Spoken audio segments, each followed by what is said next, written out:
Bonjour, je m'appelle Diel Guidanis et dans cette vidéo, j'aimerais discuter d'un sujet très important qui est l'esprit de Jézabel. Parce que c'est un esprit qui cause des ravages à travers le monde, dans le mariage, dans l'église, dans les relations, dans les affaires, et les gens ne réalisent pas ce qui est derrière tout ça. Comme tout ça est à propos de Jésus-Christ de Nazareth qui nous libère et nous donne autorité sur tous ces esprits de Satan et comme tout cela ne le concerne que lui, prions ensemble. Père, dans le nom puissant de Jésus, nous te glorifions ce jour. Merci Seigneur, car nous savons que comme 2 ou 3 se rassemblent en ton nom, je suis au milieu d'eux. Nous savons donc que tu es ici où nous sommes occupés avec la production de cette vidéo et que tu seras aussi là où les gens la regarderont. Nous prions Père que tu nous couvres tous avec le sang de Jésus et que tes anges s'installent tout autour de nous afin que chaque endroit où nous nous trouvons soit sécurisé. Et merci Seigneur de nous donner l'autorité de dire à Satan, nous lions tes œuvres au nom de Jésus-Christ. Tu ne voleras pas ce message des oreilles des enfants de Dieu. Je lis spécifiquement les œuvres de l'esprit d'Achab, de Jézabel et d'Athalie. Et tu pars au nom puissant de Jésus-Christ. Tu n'empêcheras pas ce message d'aller partout et aux personnes d'être libérées au nom de Jésus. Seigneur Jésus, merci pour ton amour. Nous prions pour que ton Saint-Esprit m'enlève du chemin afin que je ne sois pas celui qui parle, mais que ce soit ton Esprit Saint qui parle à travers moi et que ton Esprit Saint nous révèle les Écritures au nom puissant de Jésus-Christ. Sois glorifié, mon Seigneur. Je te le demande au nom puissant de Jésus-Christ de Nazareth. Amen. Dans cette vidéo, nous verrons les différents points suivants. Premièrement, les alarmes. Aujourd'hui, deuxièmement, les caractéristiques de Jézabel. Troisièmement, les activités dans la communauté. Quatrièmement, les activités dans l'Église. Cinquièmement, les activités dans le mariage. Et sixièmement, comment gérer cet esprit. Encore une fois, nous devons toujours revenir à la parole de Dieu, car nous ne pouvons gérer les démons de Satan qu'à travers la puissance de Jésus-Christ, par le sang de Jésus, au nom puissant de Jésus, en accord avec la parole de Dieu. En 2 Corinthiens 1, verset 13, nous lisons « Nous ne vous écrivons pas autre chose que ce que vous lisez et ce que vous reconnaissez, et j'espère que vous le reconnaîtrez jusqu'à la fin. » Et en Matthieu 22, verset 29, Jésus leur répondit « Vous êtes dans l'erreur parce que vous ne comprenez ni les Écritures ni la puissance de Dieu. » Et c'était mon problème. Je ne lisais pas la Bible comme elle était écrite. Je ne savais pas que je pouvais lire la Bible comme elle était écrite, parce qu'on m'avait dit de l'interpréter comme ci ou comme ça, jusqu'à ce que le Seigneur me montre 2 Corinthiens 1, verset 13, et soudain, j'ai réalisé que je peux lire ce que dit la Bible et comprendre ce qu'elle dit et faire ce qu'elle dit tel que c'est écrit. J'ai commencé à faire ça et ça a fonctionné. Mais Jésus nous prévient aussi dans cet autre verset que je viens de vous citer que nous sommes dans l'erreur car nous ne connaissons pas les Écritures ni la puissance de Dieu.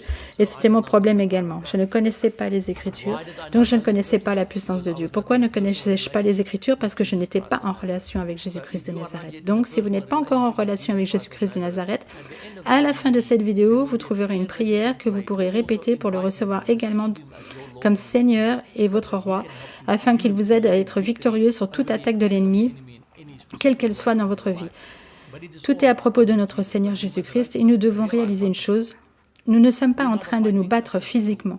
Tout le monde croit qu'il s'agit de racisme ou de couleur de peau ou de choses physiques, mais non, ce n'est pas le cas. Que nous enseigne la Bible? Lisons ensemble Éphésiens 6, verset 12 qui dit « Car nous n'avons pas à lutter contre la chair et le sang, mais contre les dominations, contre les autorités, contre les princes de ce monde de ténèbres, contre les esprits méchants dans les lieux célestes. »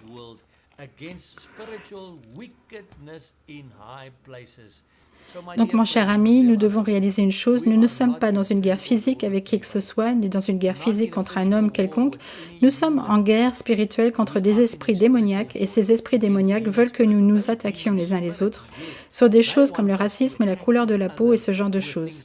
Ainsi, ils peuvent s'asseoir à côté et bien se marrer comme des baleines, parce que nous, en tant que chrétiens, ne faisons pas ce que dit la parole de Dieu. Nous ne réalisons pas que nous sommes en fait dans une guerre spirituelle et que nous ne luttons pas contre la chair et le sang. Votre problème n'est pas contre cette personne à votre travail qui vous amène l'enfer dans la vie, mais contre l'esprit caché derrière cette personne qui provoque ces conflits contre l'esprit en vous.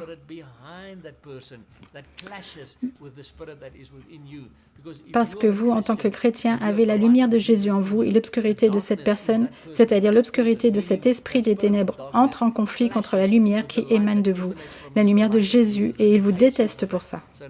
Alors il provoque le fait que cette personne vous attaque maintenant et vous vous demandez ce qu'il se passe et vous ne réalisez pas que c'est spirituel. Donc au travers de cette vidéo, je fais vraiment confiance au Saint-Esprit de vous révéler ça afin que vous sachiez comment gérer ce genre de situation à partir de maintenant.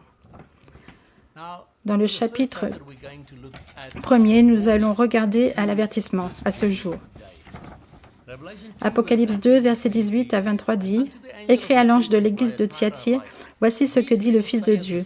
Je connais tes œuvres, ton amour, ta foi, ton fidèle service, ta constance et tes dernières œuvres plus nombreuses que les premières. Mais ce que j'ai contre toi, c'est que tu laisses la femme Jézabel qui se dit prophétesse, voyez ça, qui se dit prophétesse, enseigner et séduire mes serviteurs, pour qu'ils se livrent à l'impudicité et qu'ils mangent des viandes sacrifiées aux idoles. Je lui ai donné du temps afin qu'elle se repentisse. Ceci, de nouveau, nous montre la miséricorde de notre Seigneur Jésus-Christ de tout temps. Et elle ne veut pas se repentir de son impudicité. Voici, je vais la jeter sur un lit et envoyer une grande tribulation à ceux qui commettent adultère avec elle, à moins qu'ils ne se repentent de leurs œuvres. Je ferai mourir de mort ses enfants, et toutes les églises connaîtront que je suis celui qui sonde les reins et les cœurs, et je vous rendrai à chacun selon ses œuvres.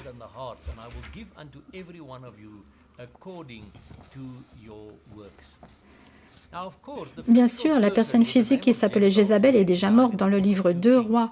Donc la référence qui lui est faite en Apocalypse est ce que nous appelons un parallèle prophétique. Tout comme Jean le Baptiste a été nommé Élie par Jésus, car il est venu et a servi par l'esprit d'Élie, cette personne dont le livre d'Apocalypse nous parle était sous le contrôle de la même puissance démoniaque que celle de Jézabel dans le livre des rois. Grâce à ça, nous comprenons que, jusqu'à aujourd'hui, existe toujours une puissance démoniaque dans nos communautés et nos églises que l'on peut réellement appeler Jézabel.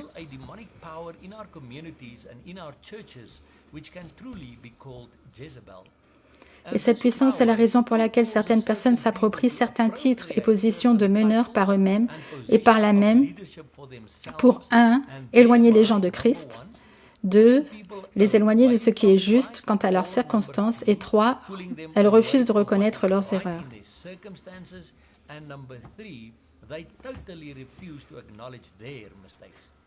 Ceci éventuellement mène cette personne et ceux qui la suivent à leur destruction de différentes manières, car les principes sont établis dans la parole de Dieu. Jésus appelle Jézabel faux enseignant, qui mène ses brebis à l'égarement, quelqu'un qui encourage les croyants à adorer des idoles, à manger de la nourriture offerte aux idoles et à commettre des péchés sexuels. Remarquez que cet encouragement peut aussi venir sous une forme subtile, tel un piège afin que vous tombiez. Vous pouvez trouver Jézabel à n'importe quel niveau de la société. Elle peut être dans notre famille, notre école, notre travail, notre église et en réalité partout.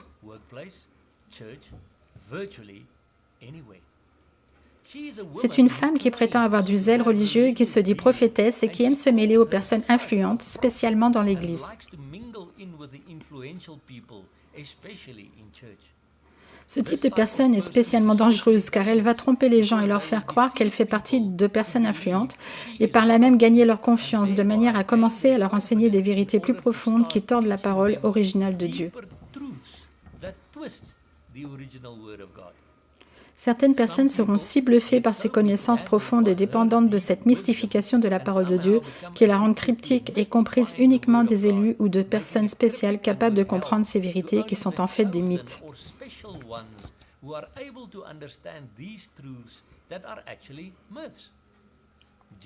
La spécialité de Jézabel est de piéger et de convaincre les gens à suivre ses enseignements qui mènent finalement à la rébellion contre Dieu. Rappelez-vous de 1 Samuel 15, verset 23, « Car la désobéissance est aussi coupable que la divination, sorcellerie, et la résistance ne l'est pas moins que l'idolâtrie. » Dans la naïveté, les gens tombent sous son charme et lui donnent la place d'idole dans leur vie, juste comme le roi Achab l'a fait quand il a épousé Jézabel. Qui Jésus réprimanderait-il dans Apocalypse 2 que nous venons de lire? N'étaient-ce pas les anciens de Thyatire? Pourquoi? Pour avoir autorisé de fausses doctrines et activités.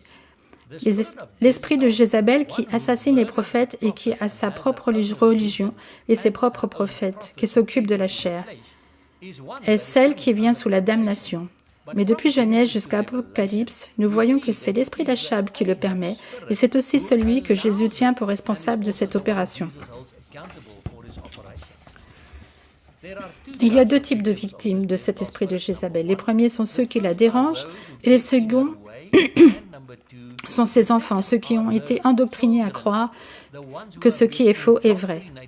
Ésaïe 5,20 dit « Malheur à ceux qui appellent le mal bien et le bien mal ».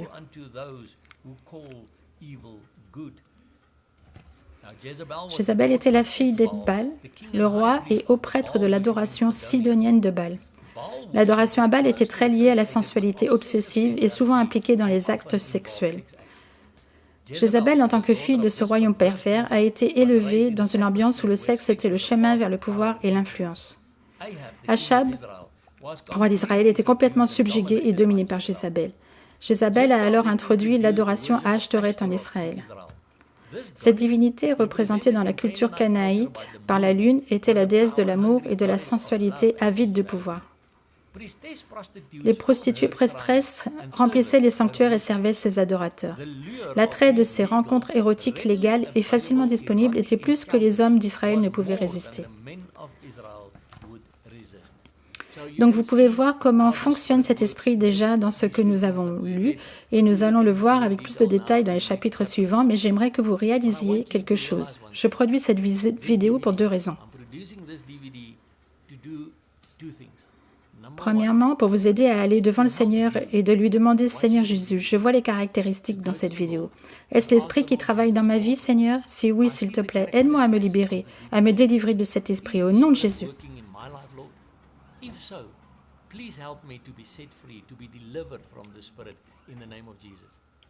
Deuxièmement, c'est pour vous enseigner comment identifier l'esprit dans la vie des personnes autour de vous, pas pour que vous les jugiez, mais pour que vous puissiez commencer à prier pour elles, pour qu'elles soient libérées ou que vous les aidiez à se libérer de ces esprits démoniaques qui les attaquent, les lient et les gardent prisonniers.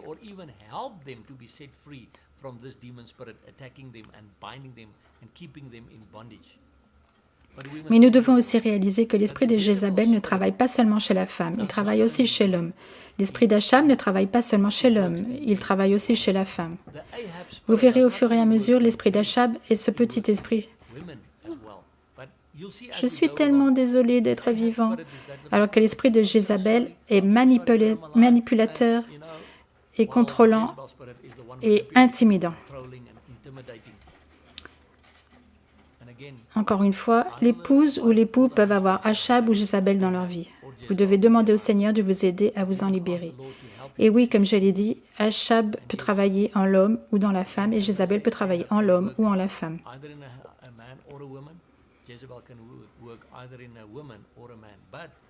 Et malheureusement, je dois vous le dire, les deux exemples que nous avons dans la Bible, dans le livre des rois et en Apocalypse, dans les deux cas, Jézabel était une femme, parce que malheureusement, dans la plupart des cas, elle travaille au travers des femmes.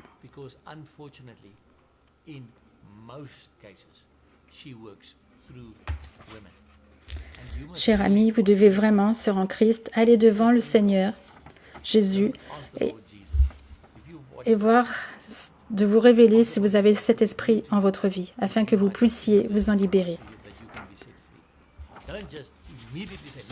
Ne dites pas « non, j'ai pas ça », parce que ce serait Jézabel qui voudrait vous empêcher d'être libéré. C'est donc à vous de prendre la décision. Au chapitre 2, nous allons maintenant voir les caractéristiques de Jézabel. 1.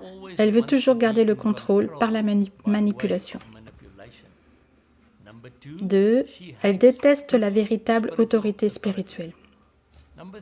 3. Elle utilise la pression émotionnelle, la sorcellerie et la sensualité pour obtenir le contrôle. 4. Elle utilise une persuasion subtile pour se rapprocher des personnes en contrôle et elle utilise ensuite cette position pour graduellement, et cela peut s'étaler sur des années, commencer à dominer et à manipuler. 5. Son nom en hébreu signifie « non-cohabitant » ou « sans cohabitation », ce qui signifie qu'elle ne reste pas avec quelqu'un qu'elle ne peut ni dominer ni contrôler. 6. Elle n'accepte aucun égal. Elle veut toujours être au contrôle. 7. Même s'il semble qu'elle se soumette d'elle-même, c'est d'habitude seulement temporaire et c'est dans le cadre d'un plan finalisé. 8. Elle aime se rapprocher des leaders et utilise leur influence, utilisant ainsi l'influence des autres pour manipuler son entourage et contrôler les gens. Elle opère en arrière-plan. Nous pouvons lire en 1 Roi 21, verset 8, « Quand le roi Achab a voulu la vigne de Naboth et que Naboth n'a pas voulu la lui donner, il s'est couché sur son lit et pleurait. La reine Jézabel est arrivée et lui a dit, « Quel est ton problème, chérie ?» Et il lui a dit ça, et donc elle a écrit des lettres au nom de Achab et les a scellées de son sceau et les a envoyées aux anciens et aux nobles que s'y trouvaient dans la ville. Donc vous voyez, elle a utilisé l'influence d'Achab pour obtenir ce qu'elle voulait. 9e, elle utilise la sensualité et la sexualité pour manipuler et contrôler les gens. Jézabel est souvent associée au plaisir et spécialement au plaisir sexuel. Elle utilisera n'importe quelle forme de sensualité à sa disposition pour gagner de l'influence et du contrôle. Jézabel utilise la sensualité mais ne fait pas d'erreur, elle cherche à contrôler. La luxure est l'outil principal qu'elle utilise pour affaiblir les autres de façon à ce qu'elle puisse accomplir son but qui est de contrôler. Dans de nombreux cas, le sexe n'est même pas impliqué du tout. Qu'est-ce que cela signifie? Ça veut dire que vous pouvez avoir quelqu'un au travail, une secrétaire ou votre patron, une dame peut-être, qui commence à flirter avec vous et à vous raconter des petites blagues sur le sexe.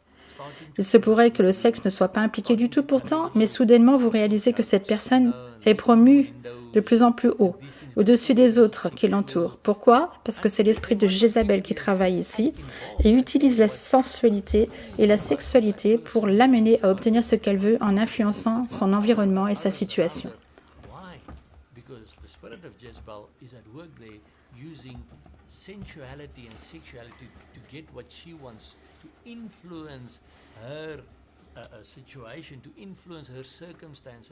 Si vous commencez à voir ça, vous verrez comment l'esprit fonctionne. Poursuivons. Ici, voici quelques traits de personnalité à rechercher chez une personne qui a opéré sous l'influence de l'esprit démoniaque depuis quelque temps. 1. Pur mal et haine. 2. Infamie. 3. Orgueil extrême. 4. Hautement lubrique et séductrice. 5. Hautement centré sur elle et narcissique. 6. Cherche tout le temps à être le centre d'attention. 7. Dans le jugement à l'extrême, critique, condescendante et dégradante. 8. Trop exigeante et manipulatrice. 9. Froide, impitoyable, rusée et calculatrice. 10. Très combative et conflictuelle. 11. Très bonne à mentir et à tricher. 12. Ne supporte aucun type de critique constructive. 13. Déteste tous les prophètes, la prière et tout ce qui a à voir avec le combat spirituel. 14. Est capable de donner de fausses prophéties, visions et rêves. Pensez-y. Ne venez pas. Tian, tu nous as donné environ 30 caractéristiques et je n'en vois qu'une ou deux dans ma vie. Venez devant le Seigneur et dites, « Seigneur, je veux me débarrasser de ça, car cela signifie que cet esprit est en train d'essayer d'avoir une emprise sur vous et ne permettez pas ça dans le nom de Jésus. » Que vous vous identifiez avec une ou deux de ces caractéristiques dans votre vie, ou qu'elles soient 10 ou 20, trouvez quelqu'un qui puisse prier avec vous, car la Bible dit, « Où deux se mettent d'accord sur quelque chose, le Seigneur vous l'accordera. » En Matthieu 18, verset 19. Vous pouvez prier ensemble et être délivrés des tentacules de cet esprit démoniaque, car je vous le dis, Jézabel est l'un des plus puissants esprits démoniaques. Je crois que c'est une principauté, elle a du pouvoir et elle envoie des milliers d'autres esprits démoniaques attaquer les personnes et les lier. Si vous voyez n'importe laquelle de ces caractéristiques dans votre vie, demandez au Seigneur de vous aider à vous en délivrer. Certaines personnes m'appellent. Je reçois des mails de personnes qui disent « Tiens, nous avons cette prophétesse dans notre ville, nous avons cette prophétesse dans notre famille, nous avons cette prophétesse dans notre groupe biblique. Elle est toujours en charge, elle entend le Seigneur. Et si je veux faire quelque chose, si je veux acheter une voiture, je dois lui demander d'abord. Si je veux acheter une maison, une terre, je dois l'appeler d'abord. »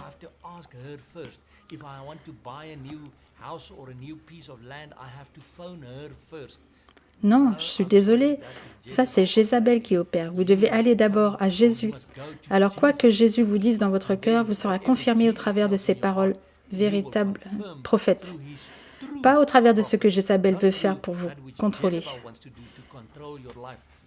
Je connais des familles où nombre de ses membres sont venus me dire « Tian, cette femme, une tante ou une nièce, est une prophétesse et contrôle complètement nos vies. Nous ne pouvons même pas nous lever le matin et respirer sans devoir d'abord l'appeler pour savoir si nous y sommes autorisés. »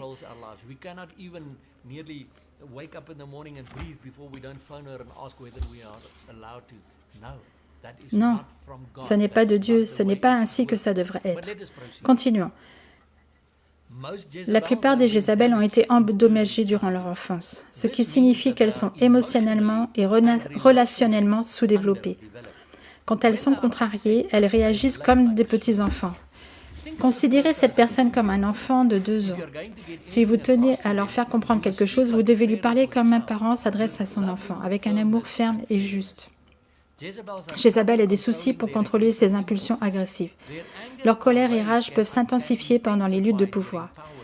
Pendant ces périodes d'éveil intense, elles peuvent se fouetter avec une agressivité frénétique, agissant juste comme un enfant qui fait une crise de colère.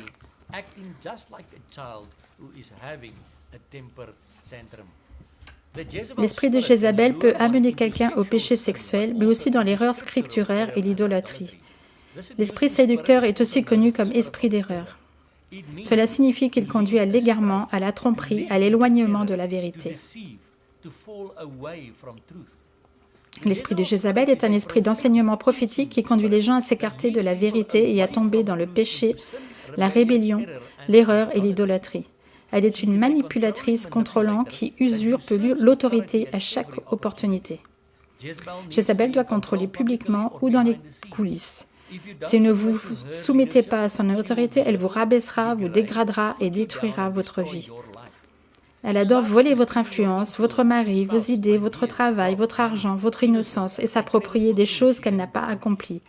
Elle vous fait sentir impuissant, hors de contrôle, confus, avec des crises de dépression, avec une imagination vaine faisant rage contre votre esprit. C'est comme ça que Jézabel travaille. Si vous tentez de vous débarrasser d'elle ou essayez de vous dresser contre elle, en affaires ou ailleurs, elle commencera à vous rabaisser et à vous casser du sucre sur le dos et vous faire passer pour une mauvaise personne qui tente de s'attaquer à elle. Comment pouvez-vous me faire du mal à moi, pauvre petit moi? Vous voyez, elle tente de vous manipuler et de vous contrôler. Mais si vous commencez à voir ces choses et commencez à vivre dans la victoire et dans l'autorité de Jésus-Christ, vous saurez alors comment gérer cet esprit, comme nous le verrons au chapitre 6. Mais vous devez comprendre que vous devez d'abord savoir qui vous êtes en Christ. Vous devez avoir une relation intime et personnelle avec Jésus-Christ et savoir qui vous êtes en Christ, si vous voulez pouvoir gérer cet esprit avec la puissance de Jésus-Christ. Troisièmement, nous allons voir les activités de Jézabel dans la communauté. Premièrement, c'est l'esprit qui est derrière les avortements et qui entraîne les filles à crier « C'est mon droit de choisir, ne me dites pas quoi faire de ma vie ». Deuxièmement, c'est l'esprit derrière la magie fragrante dans la musique et les films qui pousse profondément les adolescents dans la sorcellerie. Troisièmement, c'est l'esprit derrière Hollywood qui entraîne des millions d'hommes et de femmes de Dieu à s'éloigner de Dieu et de passer du temps avec lui au travers des films et de la télévision.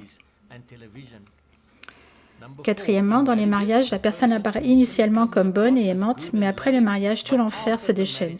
L'esprit s'infiltre d'abord et ensuite attaque tout et tout le monde et détruit tout.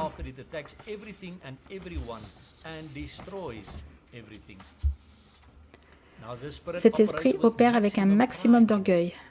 En résultera qu'il tentera d'infecter l'autre avec la même sorte d'orgueil. Et une fois qu'il le fait, l'autre ne sera plus capable d'accepter un quelconque type de critique de qui que ce soit. L'autre cherchera son propre trône et ils deviendront maintenant le centre total de l'attention. Tout sera maintenant à propos d'eux et d'eux seuls.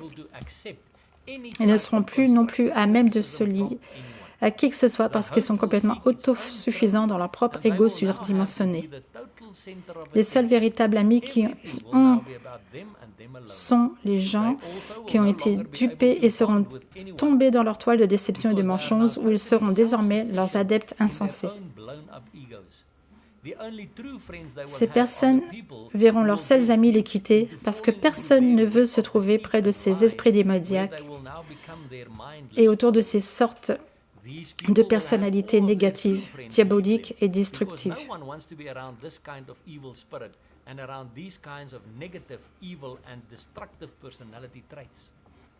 Et alors, tôt ou tard, cela arrive. Cette personne échoue complètement et tombe et perd tout ce qui est proche d'elle. L'esprit de Jézabel est souvent autoritaire dans le jugement, idéaliste, perfectionniste et avide de pouvoir. Il cache son insécurité avec un masque d'arrogance et une attitude de puissance et de contrôle. Vous pouvez toujours savoir quand un esprit de Jézabel se sent menacé parce qu'il se met immédiatement sur la défense. Ces attaques peuvent être cruelles et sans relâche. Plus la personne qui a un esprit de Jézabel est intelligente, plus elle aime entrer en compétition avec les autres. Elle est confiante de pouvoir déjouer même les meilleurs. Cependant, quand elle est menacée par quelqu'un de son acabit ou plus intelligente qu'elle, elle va immédiatement attaquer.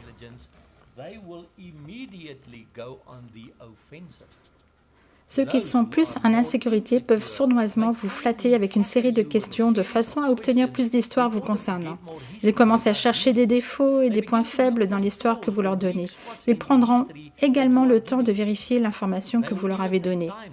Leur espoir est de trouver quelque chose qu'ils pourront utiliser contre vous plus tard. J'ai vu ça à de nombreuses reprises. Des femmes venaient me voir pour être conseillées et me racontaient comment elles avaient rencontré cette nouvelle amie chez le coiffeur, à l'église ou autre, et très rapidement, devenues très proches, partageaient tous, leur ouvraient leur cœur et racontaient tous les problèmes de leur mariage. Et plusieurs mois plus tard, cette nouvelle amie a épousé son mari parce qu'elle a utilisé l'information contre elle-même pour provoquer de la division entre elle et son mari, afin de lui prendre son mari. J'ai vu beaucoup de ces choses arriver dans des sessions de conseil que je propose.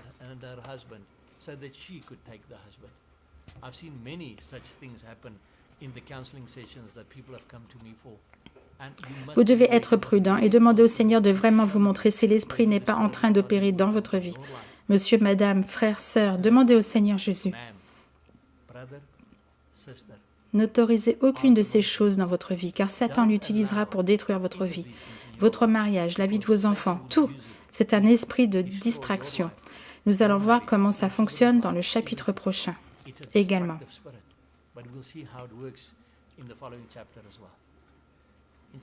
Dans le chapitre 4, nous allons regarder à l'endroit le plus dangereux où Jézabel travaille, et ce sont les activités de Jézabel dans l'Église. Nous lisons en 1 Roi, chapitre 21, versets 9 et 10, « Voici ce qu'elle écrivit dans ses lettres, la reine Jézabel ici. Publiez un jeûne, placez Naboth à la tête du peuple et mettez en face de lui 2 méchants hommes qui déposeront ainsi contre lui. Tu as maudit Dieu et le roi, puis menez-le dehors, lapidez-le et qu'il meure. » Voyez combien religieux elle rend tout ça? Publiez un jeûne et dites, « Vous avez blasphémé contre Dieu. » Mais c'est un esprit démoniaque qui manipule les gens. Quand le Seigneur m'a montré ce verset, il m'en a aussi montré un autre à propos de 2 faux témoins qui sont venus en Matthieu 26, versets 60 et 61. Mais ils n'en trouvèrent point, quoique plusieurs faux témoins se fussent présentés. Enfin, il en vint 2 qui dirent, « Celui-ci a dit, je puis détruire le temple de Dieu et le rebâtir en 3 jours. »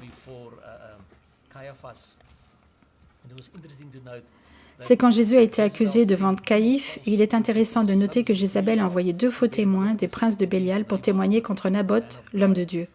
Et ici encore, 2 faux témoins sont aussi venus pour apporter un faux témoignage contre Jésus quand il se tenait devant le Sanhédrin.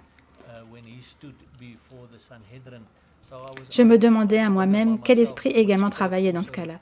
Voyons maintenant comment elle travaille dans l'Église. 1. Elle peut sembler très spirituelle quand elle veut. Elle vous enverra des messages WhatsApp avec des versets bibliques ou par email quand ça l'arrange. Mais le moment où ça ne l'arrange plus, elle vous insultera, vous maudira, vous cassera ou vous abaissera.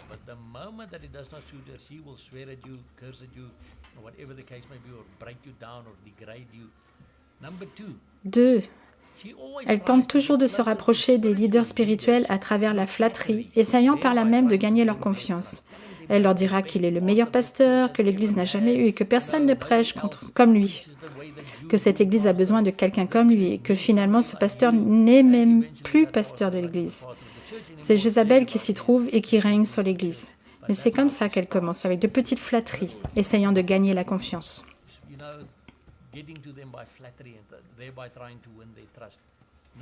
3. Elle s'autoproclame très souvent prophétesse et manipule les autres à travers sa spiritualité.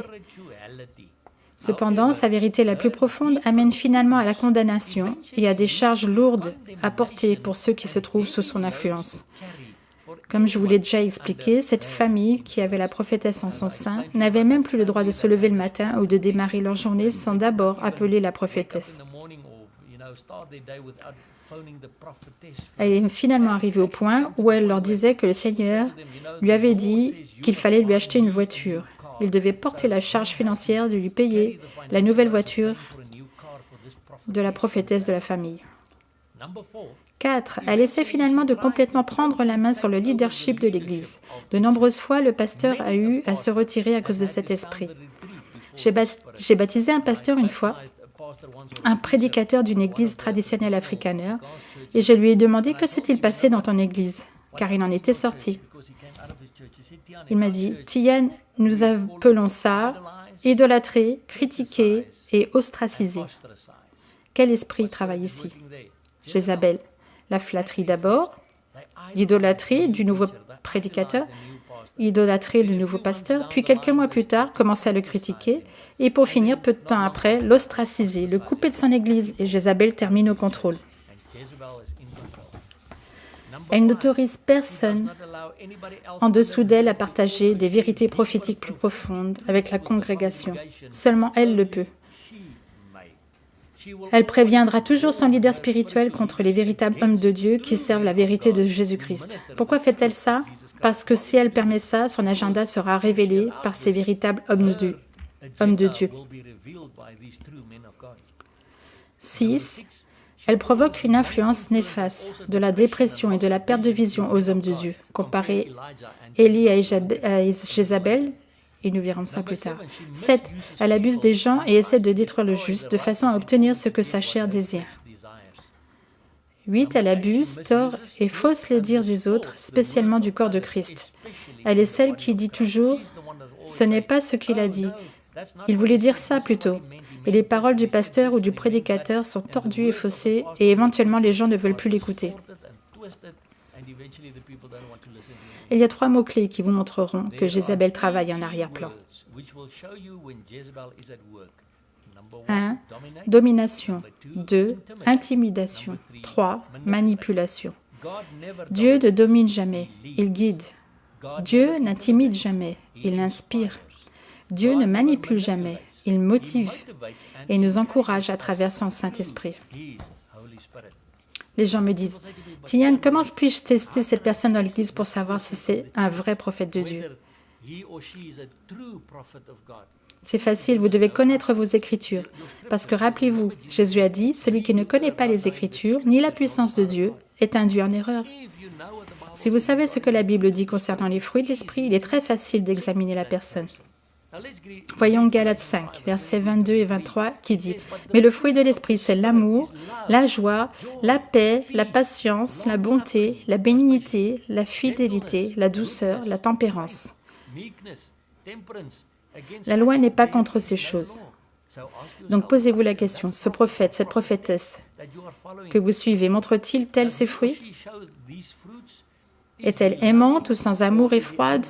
Est-elle pleine de joie ou toujours grincheuse, avec un air triste? A-t-elle la paix ou est-elle toujours en guerre avec le monde autour d'elle? A-t-elle de la patience ou est-elle très impatiente avec tout le monde autour d'elle? Examinez cette personne. Lisez la parole par vous-même et voyez si elle a le fruit de l'esprit ou non. Et vous saurez si vous avez là un vrai prophète de Dieu ou si c'est Jézabel qui travaille en lui.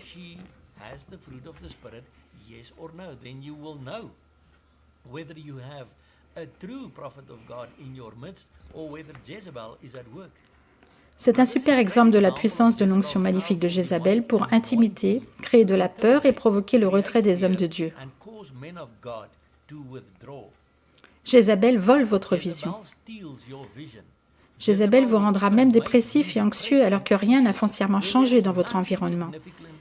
S'il y a des circonstances difficiles, cet esprit vous dira qu'ils sont insurmontables, impossibles et accablants. Jézabel vous donnera l'impression d'être en train de mourir quand en réalité vous êtes l'homme de Dieu du moment. La sorcellerie de Jézabel attaquera les leaders clés dans son domaine ciblé à travers l'intimidation. Ceux qui se trouvent sous son attaque pourraient se réveiller un matin pour réaliser qu'il faut faire un effort juste pour respirer. Toute joie semble être partie. La vie spirituelle paraît alors hors sujet. Les voix démoniaques se feront entendre. Quelque chose ne va pas avec toi. Vous pourriez aussi, soudainement, vous retrouver dans une anxiété déraisonnable, menant à une peur de la tragédie ou de la mort. Beaucoup de ce qu'on appelle dépression dans le ministère vient simplement de Jézabel. Jézabel veut vous paralyser de peur, de condamnation, de dépression, d'apathie, jusqu'à ce que vous désistiez. Écoutez bien ça, c'est important. La seule réponse pour ceux qui sont sous les attaques de Jézabel est la persévérance dans le combat. Nous devons rester dans la course, peu importe le temps que ça nous prend, parce que Jézabel doit tomber à un moment de votre vie. Mais le problème est que la plupart des chrétiens ne veulent pas persévérer dans le combat. Ils veulent parler à la personne une fois et prier un peu et que tout soit fini. Mais ça ne fonctionne pas comme ça. Non, mais je ne veux pas faire ça. Je ne veux plus voir cette personne. Je démissionne, je quitte l'Église. Et Jézabel se rit, car c'est elle qui a provoqué le départ de votre lumière de l'Église.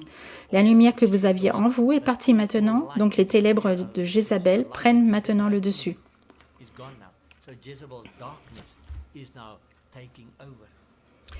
Nous lisons en 1 Roi 19, versets 1 et 2, « Achab rapporta à Jézabel tout ce qu'avait fait Élie. » En résumé, vous devez aller voir 1 Roi 18 et 19 pour vous rappeler l'histoire où Élie a eu toute cette histoire avec les prophètes de Baal, où il leur a dit « Si votre Dieu est réellement Dieu, faisons 2 autels et nous mettrons un bœuf sur chaque autel et le Dieu qui fera tomber le feu du ciel sera le vrai Dieu. » Alors les serviteurs de Baal criaient et couraient dans tous les sens et se tailladaient avec des épées et rien ne s'est produit.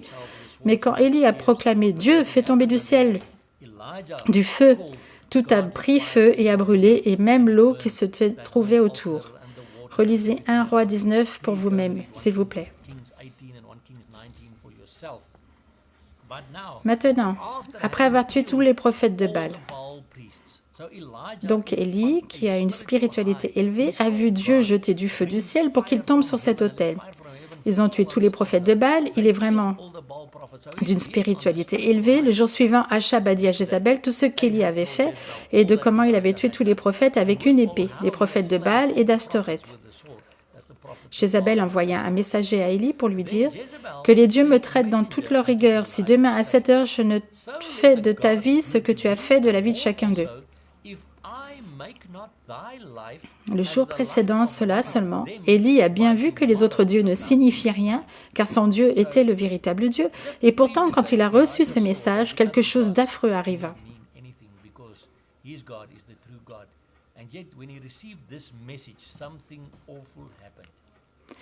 Élie pouvait gérer le roi d'Israël, il a pu gérer les faux prophètes de Baal et d'Astoreth, mais il n'a pas pu gérer l'esprit de Jézabel. Et quand il a reçu son message, il a fui, effrayé. Il alla dans le désert où, après une journée de marche, il s'assit sous un genêt et demanda la mort en disant « C'est assez. Maintenant, Éternel, prends mon âme, car je ne suis pas meilleur que mes pères. » Et il se coucha et s'endormit sous un genêt. Et voici un ange le toucha et lui dit « Lève-toi, mange. » Il se leva, mangea et but, et avec la force que lui donna cette nourriture, il marcha 40 jours et 40 nuits jusqu'à la montagne de Dieu, à Horeb.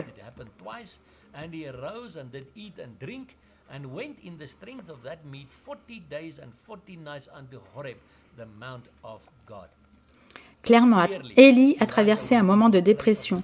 De la même manière, plusieurs pasteurs, prédicateurs, employés, épouses et enseignants dépriment parce qu'ils ne veulent pas ou ne peuvent pas se dresser contre l'esprit de Jézabel dans leur vie, leur mariage, leur entreprise, leurs écoles ou leurs églises.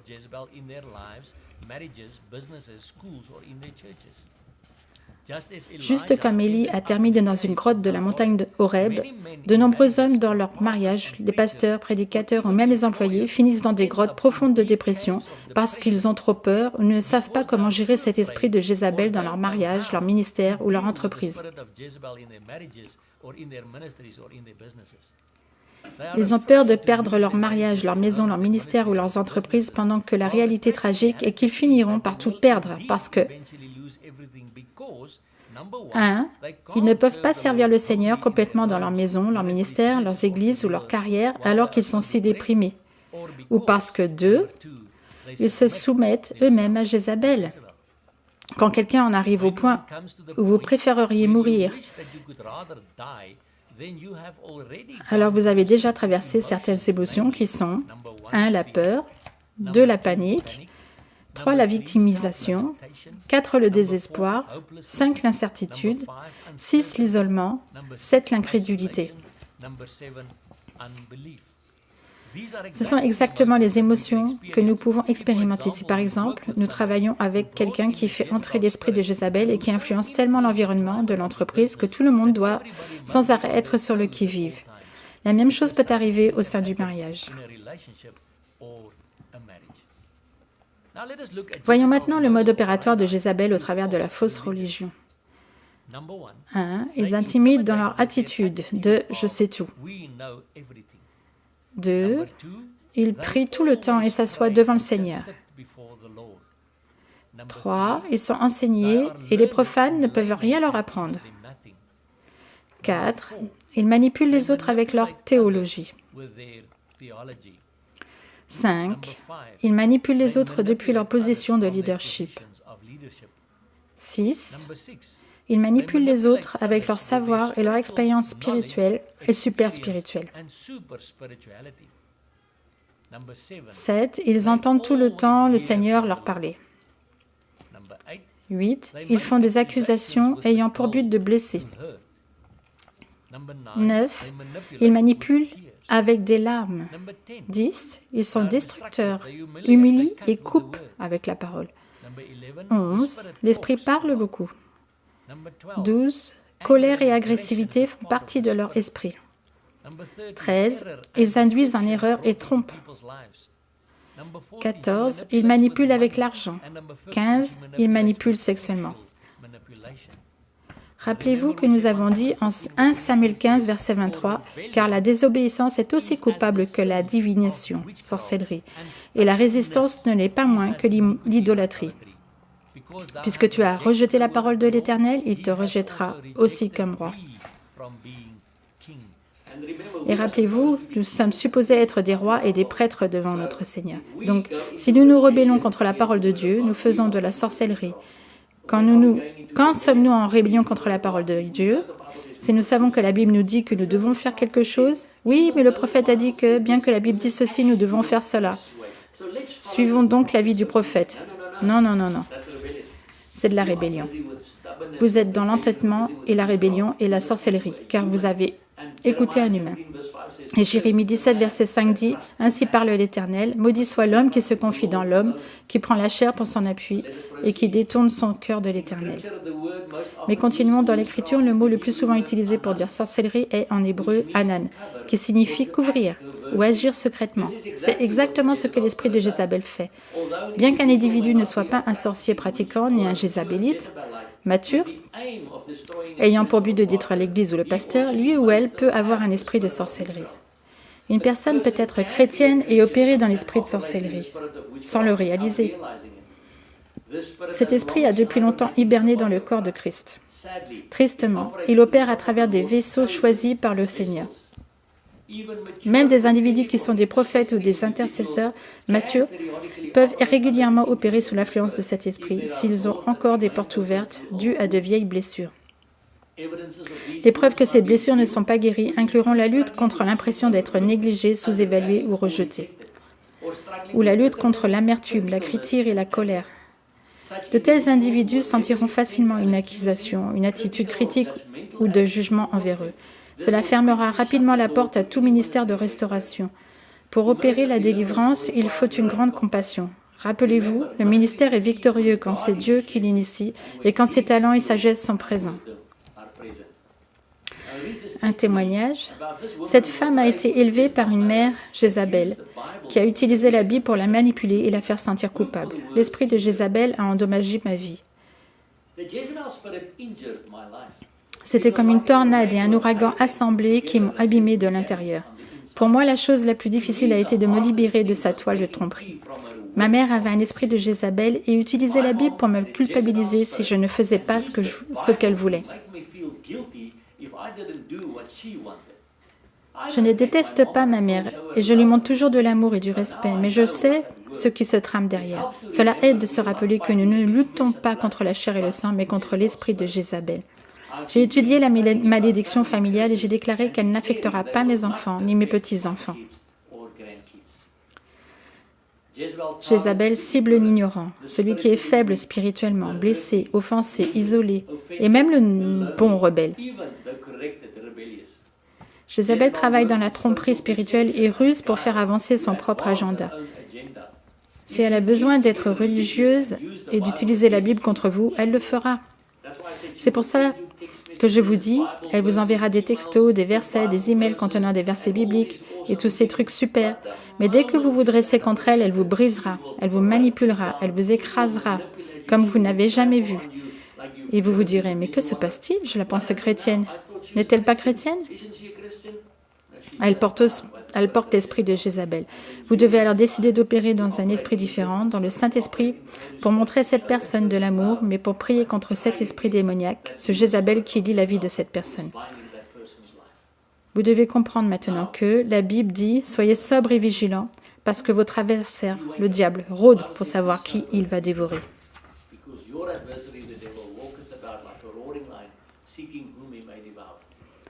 Donc Satan recherche des personnes à dévorer. Si vous n'êtes pas alerte dans votre église, pasteur, ou qui que vous soyez, méfiez-vous que cet esprit démoniaque ne vienne détruire votre église. Parce que Dieu vous demandera un jour, « Qu'as-tu fait avec l'église que je t'ai laissée, mon fils ?» Et que répondrez-vous au Seigneur à ce sujet?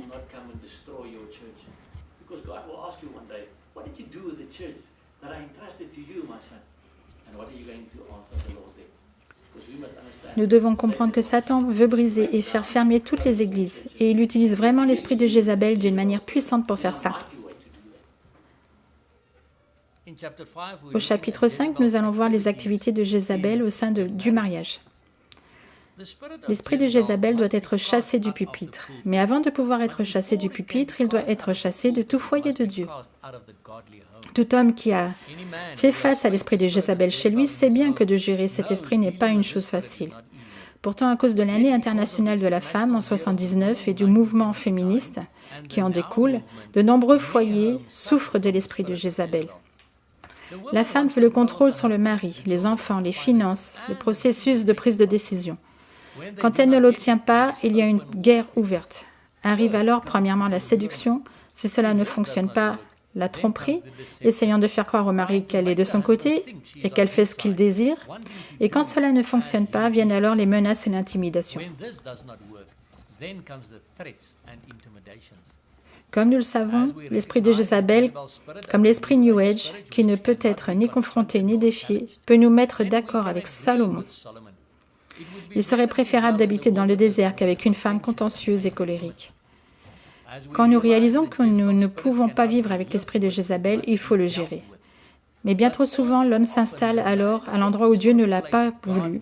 L'esprit de Jézabel est un esprit contentieux et n'abandonne jamais sa propre façon de faire. Elle refuse de se soumettre à son mari, à cet homme de Dieu, comme ordonné dans la parole de Dieu. L'esprit de Jézabel ne pardonne jamais et n'oublie jamais. Il se rappellera les choses durant des années pour les utiliser contre l'homme au moment opportun. Il n'y a qu'une réponse pour gérer l'esprit de Jézabel. L'homme doit connaître et se tenir sur la parole de Dieu. Il doit être fort, inébranlable dans sa position.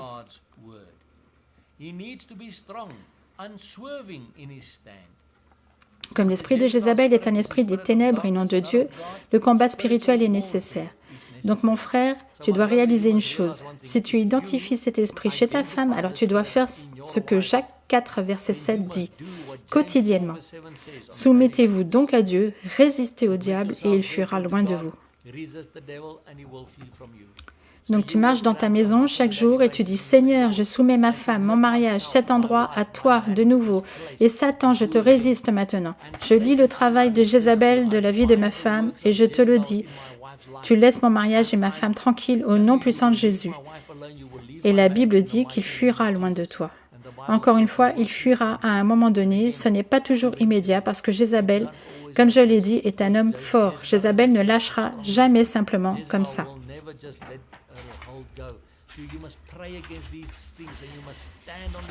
Vous devez donc prier contre ces choses et vous tenir sur la parole de Dieu. Vous devez connaître vos Écritures, mon frère, et vous tenir sur la parole. Et même vous, ma sœur, si vous réalisez que votre mari est possédé par cet esprit, vous devez en faire autant. Vous devez prendre votre autorité. Mais dans l'amour de Jésus, aimez votre mari et combattez l'esprit. Mon frère, aimez votre femme et combattez l'esprit. Car rappelez-vous, nous ne nous battons pas contre la chair et le sang, mais contre les esprits démoniaques. Donc vous devez vous battre contre cet esprit. Ne vous battez pas avec votre femme. Ne vous battez pas avec votre mari, ma sœur. Combattez l'esprit afin que vous puissiez voir votre mariage grandir et voir votre mari se libérer de Jézabel ou votre femme être délivrée de Jézabel. Alors les gens vous regarderont et se diront, « Mais qu'avez-vous que nous n'avons pas ?» Dans notre mariage, nous avons eu des moments difficiles où nous étions attaqués par l'esprit de Jézabel, mais le Seigneur nous a montré au travers de sa parole comment obtenir la victoire. Et alors le Seigneur peut utiliser votre mariage comme témoignage pour aider d'autres personnes à se libérer du même esprit quand il attaquera leur mariage. Et je peux vous dire une chose, 90% de tous les conseils familiaux que je dois effectuer au sein du couple se trouvent être concernés par l'esprit de Jézabel au travers du mari ou de la femme. Je dis alors à l'autre conjoint, voici ce que tu dois faire. Dans beaucoup de cas, ils le font et dans beaucoup d'autres, ils ne veulent pas le faire. Et alors finalement, ce mariage se finit au tribunal pour un divorce, malheureusement. Mais vous qui écoutez cette vidéo, prenez la décision aujourd'hui. Allez-vous tenir sur la parole de Dieu pour votre mariage et dire, je ne veux pas, ne dites pas, je ne veux pas faire ça, je préfère en finir avec ce mariage. Ce n'est pas la volonté de Dieu, mais la volonté de Satan. Ne choisissez pas les mensonges de l'ennemi, choisissez la vérité de la parole de Dieu. Dans le dernier chapitre, nous allons voir comment gérer l'esprit de Jézabel. Dans de nombreux cas, la personne avec cet esprit ne sait pas qu'elle a un esprit et le niera énergiquement. Donc, allez directement à Dieu dans une prière sérieuse et demandez au Père, à travers son Esprit Saint, de convaincre la personne qu'elle a besoin de délivrance, selon Jean 16, 8.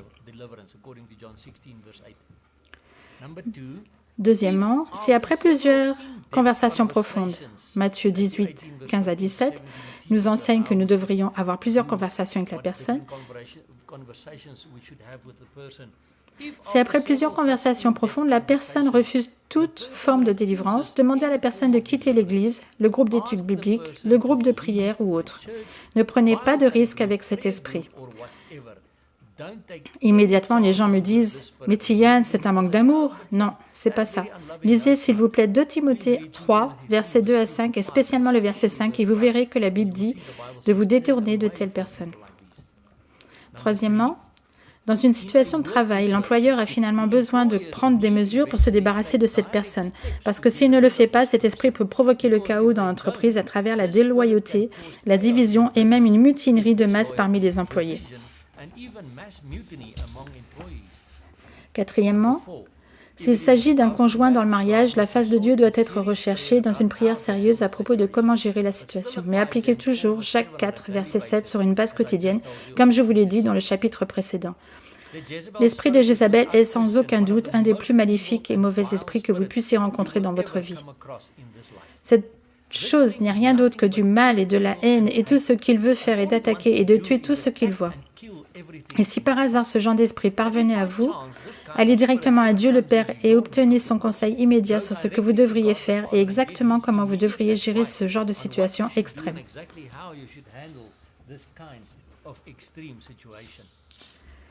De nouveau, vous ne pouvez laisser aucun terrain à ce genre d'esprit démoniaque. Si vous lui en laissez, il établira une base de bastion au sein de votre environnement et depuis là, il lancera des attaques majeures sur vous et toute personne de votre entourage. Nous devons résister à ce genre d'esprit aussitôt que possible, sans quoi il finira par détruire tout l'environnement dans lequel il se trouve et travaille, que ce soit la famille, l'église, un groupe de prière, une classe d'études bibliques, une entreprise ou une association.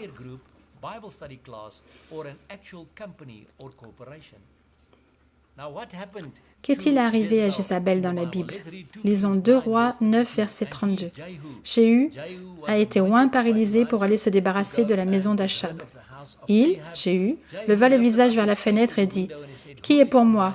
Qui ?» Et 2 ou 3 eunuques le regardèrent en s'approchant de la fenêtre. Spirituellement parlant, les eunuques sont ceux qui servent le roi sans désir de se reproduire. Le nom Jéhu signifie « Il est Jéhovah » ou « Jéhovah il est ».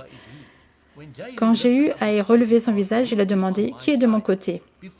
Avant de pouvoir négocier avec l'esprit de Jézabel, nous devons reconnaître qui est Jéhovah, qui en hébreu est Yahweh, Dieu. Nous devons aussi déterminer qui est du côté de Jéhovah, Dieu.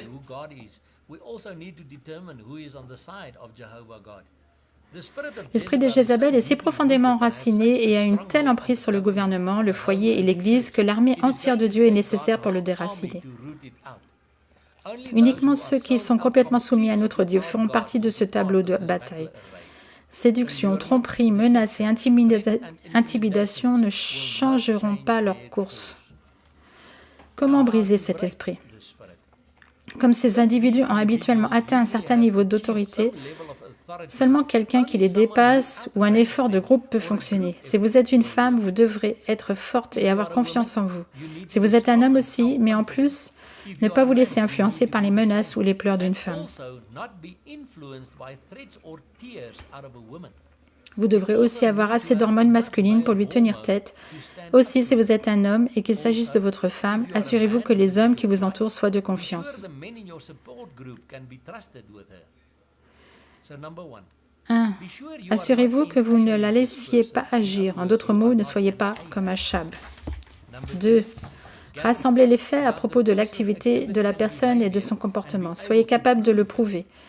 Vous devez commencer par lui faire part de son attitude. Vous ne pouvez pas commencer en disant à une personne qu'elle a un esprit, en disant « Vous avez un esprit de Jézabel ».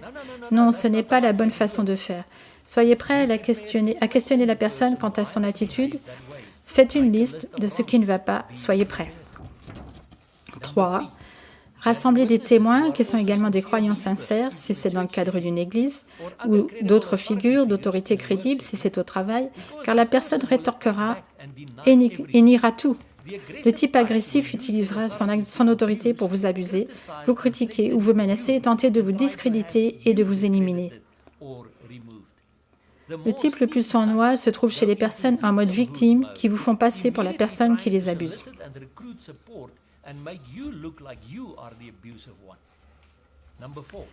4. Isolez la personne, assurez-vous que ses recrues, ses amis, ne soient pas près d'elle. Elle obtient son pouvoir des autres. Donc si vous la laissez seule, elle est plus vulnérable et plus facilement en échec.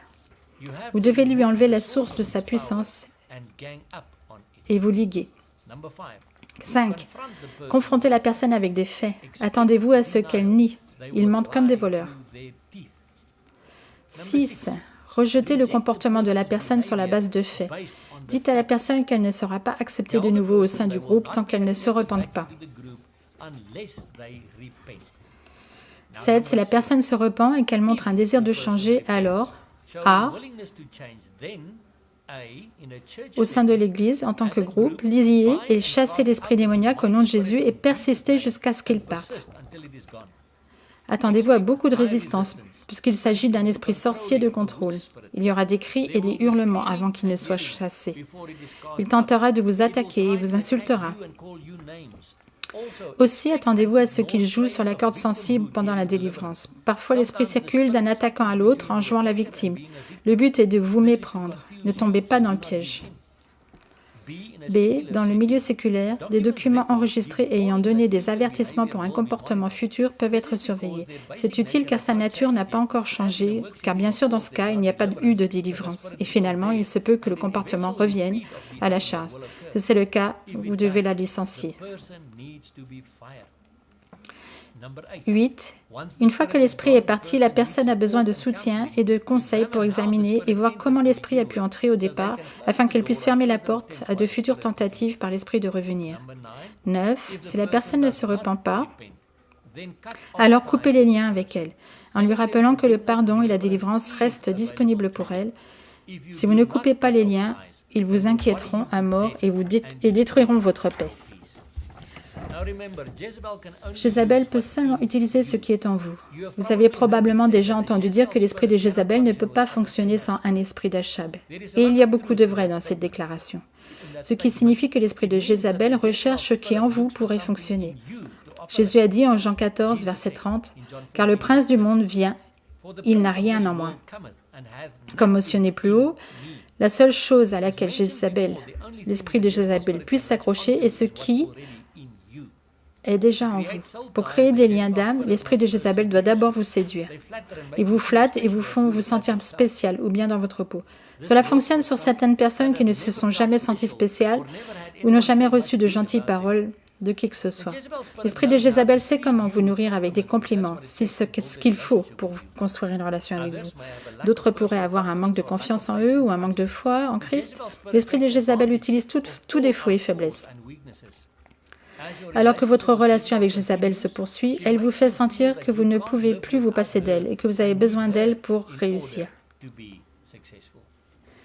Quel a été le jugement de Dieu sur Jézabel? L'action d'Achab a amené le jugement sur l'entièreté de son foyer, car il a autorisé à la méchanceté d'y entrer. Il a fallu 14 ans afin que Dieu n'amène son jugement sur Jézabel. Sa méchanceté lui a coûté un mari, 2 fils, un gendre et sa propre vie. Un pourrait se demander, pourquoi Dieu n'est-il pas intervenu plus tôt? C'est parce que l'homme est à la tête de la femme. C'est une position donnée par Dieu, et Dieu attendait que l'homme s'occupe de sa femme. Quand il a refusé, il a souffert les conséquences de son péché. Achab a refusé de s'occuper de Jézabel et il est mort.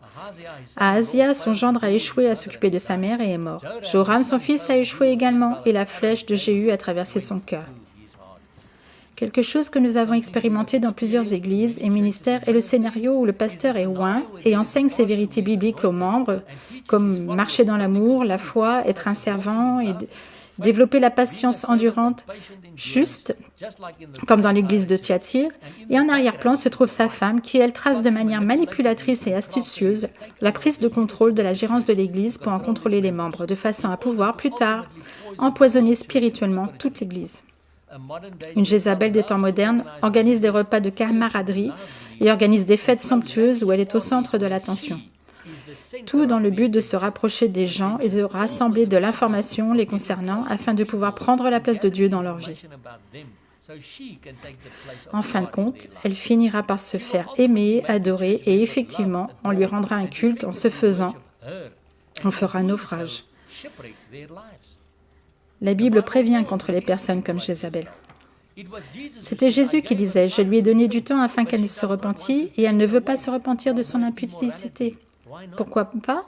Parce que les Jézabels sont narcissiques, ce qui signifie qu'ils n'accepteront jamais qu'ils font quelque chose de mal. Et donc, ils ne voient aucune raison de se repentir de quoi que ce soit. C'est toujours la faute de quelqu'un d'autre. Les Jézabels pensent qu'ils sont imbattables et invincibles, juste comme Dieu. Ils vivent dans un monde de délire de grandeur. Jésus a alors dit « Voici, je vais la jeter sur un lit et envoyer une grande tribulation à ceux qui commettent adultère avec elle, à moins qu'ils ne se repentent de leurs œuvres. Je ferai mourir ses enfants et toutes les églises connaîtront que je suis celui qui sonde les reins et les cœurs, et je vous rendrai à chacun selon vos œuvres. »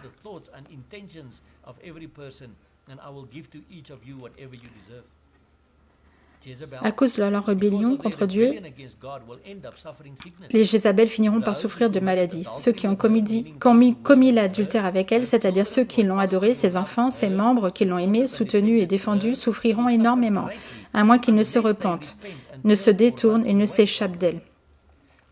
Nous avons vu beaucoup des soi-disant enfants ou membres de Jézabel être littéralement détruits mentalement, spirituellement et même mourir. Ils sont lavés du cerveau et remplis de culpabilité et de peur. Leur esprit est complètement corrompu, incapable de penser rationnellement. Tout passe par le filtre de ce que Jézabel leur a enseigné. Leur compréhension de qui Dieu est a été assombrie par la fausse image que Jézabel leur a dépeinte, les laissant complètement désabusés à savoir s'il y a vraiment un Dieu après tout. Depuis, ils ont appris à révérer ces paroles comme si elles venaient de Dieu. La limite ténue de qui est qui a été oblitérée.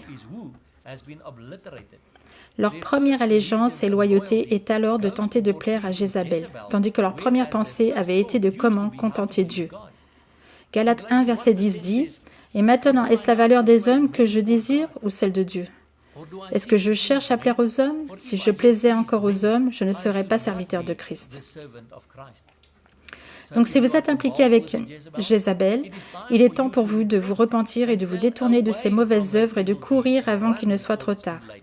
C'est l'unique manière de s'en sortir, simplement parce que c'est Jésus qui l'a dit. Donc mes chers amis, si vous êtes dans un groupe, ou un groupe d'études bibliques, ou une église, ou une famille, où la prophétesse est en charge et que sa parole est évangile, et c'est elle qui dit la vérité, et que si vous ne l'écoutez pas, vous n'écoutez pas Dieu, vous êtes désobéissant à Dieu, mais vous ne vérifiez pas les Écritures par vous-même, méfiez-vous. Comme Galates 1, verset 10 vous le dit, parce que vous tentez de plaire à l'homme, vous tentez de plaire à la prophétesse, plutôt que d'essayer de plaire à Dieu. Soyez méfiants. Nous lisons plus loin que le contrôle de Jézabel n'arrive pas en une nuit. Le contrôle se fait petit à petit. Cet esprit vous bat peu à peu. À un moment, vous vous sentirez comme si vous n'aviez aucune valeur. Votre ministère est fini et Dieu en a fini avec vous. La puissance de l'esprit démoniaque suce la vie hors de vous et vous fait vouloir tout abandonner et quitter. Vous vous dites à vous-même, mais à quoi bon ? Peut-être que l'esprit de Jézabel est entré dans votre vie quand vous étiez le plus vulnérable. Peut-être que vous aviez besoin d'aide et l'esprit de Jézabel était là. Peut-être avez-vous perdu un proche et Jézabel était là pour vous consoler. La finalité est que Jézabel utilise l'esprit d'Achab en vous pour créer des liens d'âme. Quand Achab meurt en vous, alors Jézabel perd son contrôle. Le but ultime de l'esprit d'Achab est la destruction de l'autorité et de la responsabilité de Dieu ordonnée dans votre famille et le corps du Christ, l'Église. Un esprit d'Achab symbolise l'abandon de l'autorité et de la défense de la responsabilité. La parole de Dieu enseigne que l'homme est à la tête ou l'autorité de la femme, donc la tête ou l'autorité de la maison. La parole enseigne aussi que le pasteur est la tête ou l'autorité de l'église locale. L'esprit d'Achab affecte premièrement les hommes dans une tentative de détruire l'homme et son rôle d'autorité et de responsabilité. En travaillant ensemble, les esprits d'Achab et de Jézabel formeront calmement une relation de codépendance. Tous deux auront besoin de se nourrir de l'autre, de façon à accomplir le but de chacun. Un pasteur qui est influencé par l'esprit d'Achab aura besoin d'influencer par un esprit de Jézabel pour maintenir sa position et élargir ou retrancher la base de son pouvoir. Comment résister à ces esprits? J'ai déjà cité Jacques 4, verset 7. « Soumettez-vous donc à Dieu, résistez au diable, et il fuira loin de vous. » Vous devez donc faire ça au quotidien. Et 1 Pierre 5, versets 8 et 9, « Soyez sobres, veillez. Votre adversaire, le diable, rôde comme un lion rugissant, cherchant qui il dévorera. Résistez-lui avec une foi ferme. »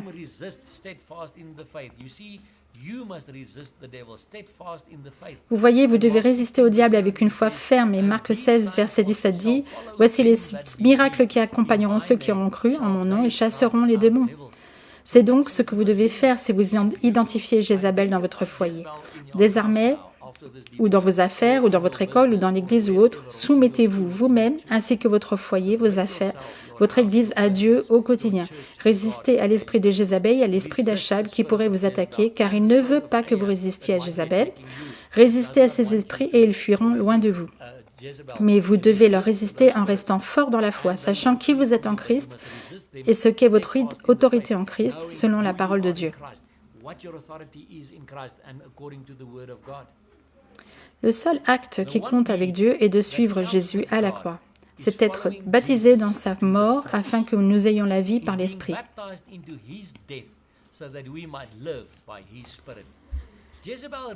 Jézabel représente l'opposé total de cette manière de vivre. Le nom que Jésus lui a donné signifie « il n'y a pas de prince » ou « sans mari ».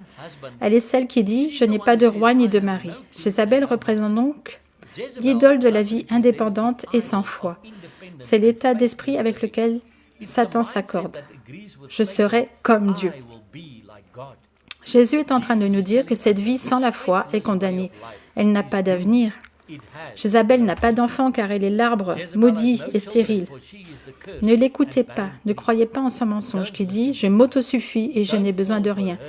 Jésus vous offrira une bien meilleure vie, et de loin. C'est la vie dont nous avons besoin et pour laquelle nous sommes faits.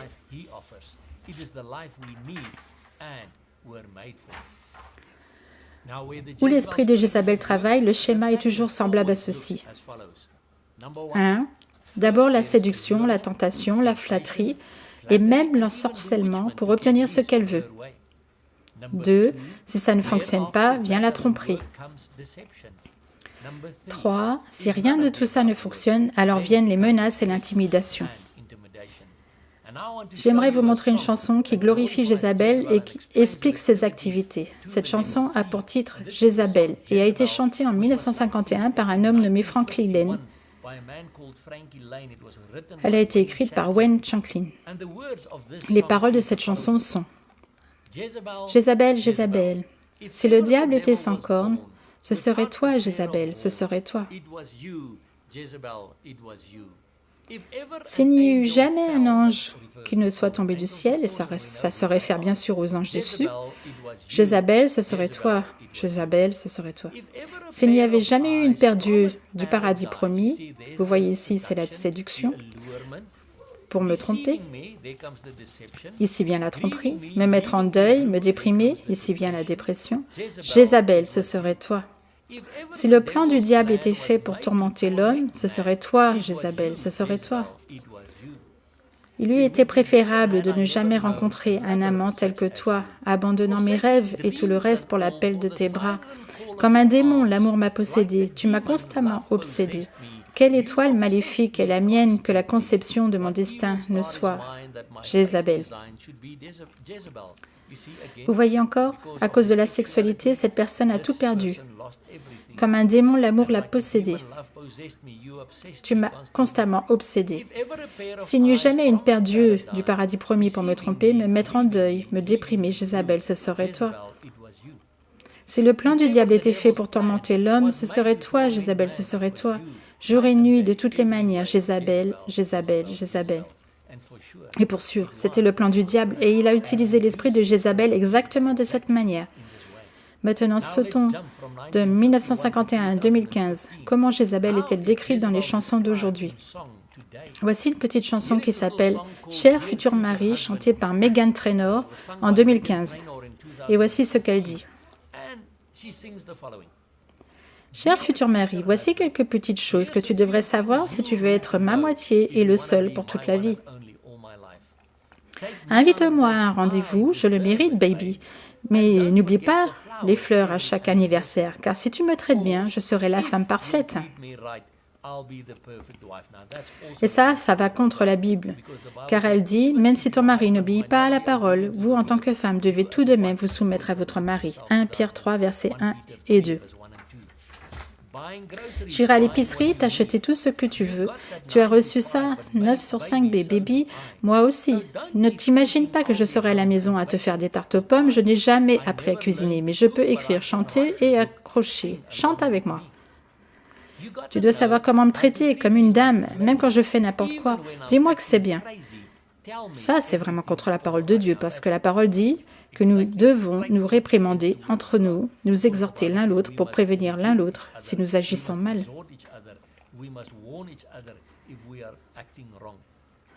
Cher futur mari, voici quelque chose que tu dois savoir si tu veux être ma moitié et la seule pour ma vie.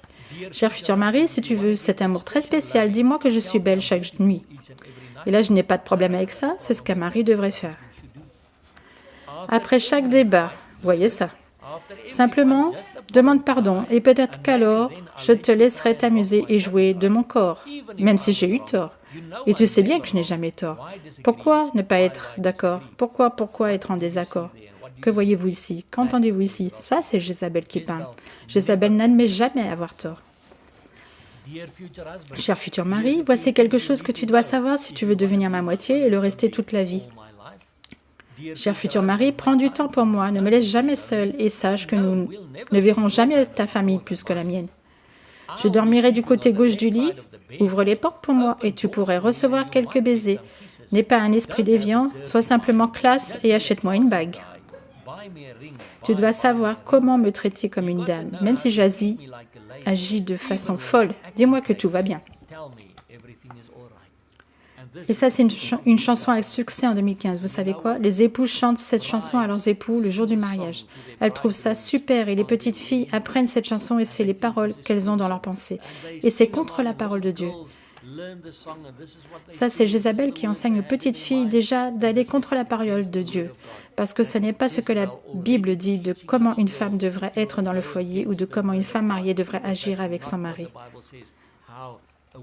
Mais vous voyez, Satan utilise une chanson, la musique, pour lier les gens. Vous devez faire attention.